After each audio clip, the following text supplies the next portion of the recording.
Hi friends, പുതിയൊരു വീഡിയോയിലേക്ക് എല്ലാവർക്കും ഒരിക്കൽ കൂടി സ്വാഗതം. ഫിഷിൻ്റെ എല്ലാ ഐറ്റവും നമുക്ക് ഒത്തിരി ഇഷ്ടമല്ലേ. അതുകൊണ്ട് ഇന്ന് വെറൈറ്റി ആയിട്ടുള്ളൊരു ഫിഷ് ഫ്രൈ ഉണ്ടാക്കി നോക്കാം. അതിനുവേണ്ടി കുറച്ച് മീൻ ഞാനിവിടെ വൃത്തിയാക്കി എടുത്തിട്ടുണ്ട്. അതിന് ശേഷം ഇത് മസാലയെല്ലാം ഉള്ളിലോട്ട് പിടിക്കുന്നതിന് ഒന്ന് വരഞ്ഞു കൊടുത്തിട്ടുണ്ട്. ഇത് കണമ്പെന്ന് പറയുന്ന മീനാണ് ഞാൻ എടുത്തിരിക്കുന്നത്. ഇതെല്ലാം കൂടി ഒന്ന് അരച്ചെടുക്കാനായിട്ടുള്ളതാണ്. അതിനായിട്ട് കുറച്ച് കുരുമുളക് എടുത്തിട്ടുണ്ട്. ഇത് പച്ചക്കുരുമുളകാണ്. പിന്നെ വേണ്ടത് ഒരു തക്കാളി, അതാണ് ഇതിൻ്റെ സ്പെഷ്യലായിട്ടുള്ള ഇൻഗ്രീഡിയൻറ്റ്. പിന്നെ ഒരു കഷ്ണം ഇഞ്ചി 3-4 പീസായിട്ടൊന്ന് അരിഞ്ഞെടുത്തതും, കുറച്ച് വെളുത്തുള്ളിയും കുറച്ച് കറിവേപ്പിലയും ഇതെല്ലാം കൂടെ ചേർത്ത് നല്ലവണ്ണം ഒന്ന് അരച്ചെടുക്കണം. പെരിഞ്ചീരം ഇഷ്ടമാണെങ്കിൽ ഇത് അരയ്ക്കുന്ന കൂട്ടത്തിൽ ഒരു 1/2 ടീസ്പൂൺ പെരിഞ്ചീരവും കൂടെ കൂട്ടി അരച്ചെടുക്കാം. ഞാനിതെല്ലാം നല്ലവണ്ണം അരച്ചെടുത്തിട്ടുണ്ട്. ഇനി ഇതിലോട്ട് 1 ടീസ്പൂൺ മുളക് പൊടി ചേർത്ത് കൊടുത്തിട്ടുണ്ട്. കുരുമുളക് കൂടുതൽ അരച്ചതുകൊണ്ട് 1 ടീസ്പൂൺ മുളക് പൊടി മതി. പിന്നെ ഇതിലോട്ട് 1/2 ടീസ്പൂൺ മഞ്ഞൾപ്പൊടിയും ആവശ്യത്തിനുള്ള ഉപ്പും പിന്നെ നല്ലവണ്ണം ഒന്ന് ക്രിസ്പിയായി കിട്ടാനായിട്ട് 1 ടേബിൾ സ്പൂൺ അരിപ്പൊടിയും കൂടെ ചേർത്ത് കൊടുക്കാം.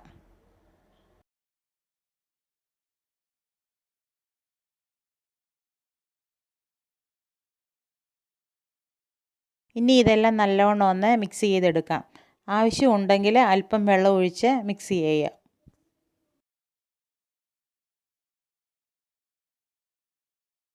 അതിന് ശേഷം എടുത്തു വെച്ചിരിക്കുന്ന മീനിലോട്ട് ഈ മസാലയെല്ലാം ഒന്ന് പുരട്ടി കൊടുത്തിട്ട് ഒരു മണിക്കൂറെങ്കിലും ഒന്ന് മാറ്റി വയ്ക്കുക.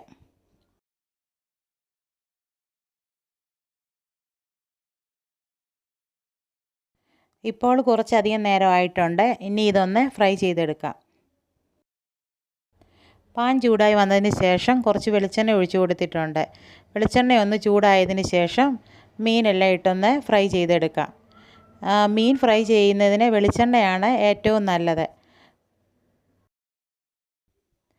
മീൻ ഇട്ടതിന് ശേഷം അതിലോട്ട് കുറച്ച് കറിവേപ്പിലയും കൂടെ ഇട്ട് കൊടുക്കാം. ഇനി ഇത് മീഡിയം ഫ്ലെയിമിൽ വെച്ചൊന്ന് ഫ്രൈ ചെയ്തെടുക്കാം. ഇപ്പോൾ ഒരു വശം ഫ്രൈ ആയി വന്നിട്ടുണ്ട്. ഇതൊന്ന് മറിച്ചിട്ട് കൊടുക്കാം. അതിന് ശേഷം 2 വശം ഒരുപോലെ മൂപ്പിച്ചെടുക്കാം.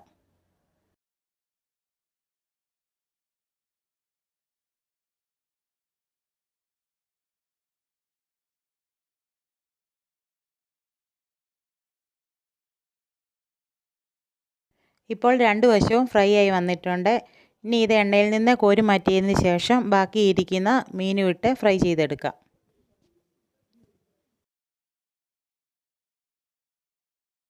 നിങ്ങൾക്ക് ഈ വെറൈറ്റി ഫിഷ് ഫ്രൈ ഇഷ്ടപ്പെട്ടെങ്കിൽ കമൻറ്റ് ചെയ്യണം, ലൈക്ക് ചെയ്യണം. അതുപോലെ എൻ്റെ ചാനൽ ഒന്ന് സബ്സ്ക്രൈബ് ചെയ്ത് ആ ബെല്ലൈക്കൺ കൂടി ഒന്ന് അമർത്തണേ. താങ്ക്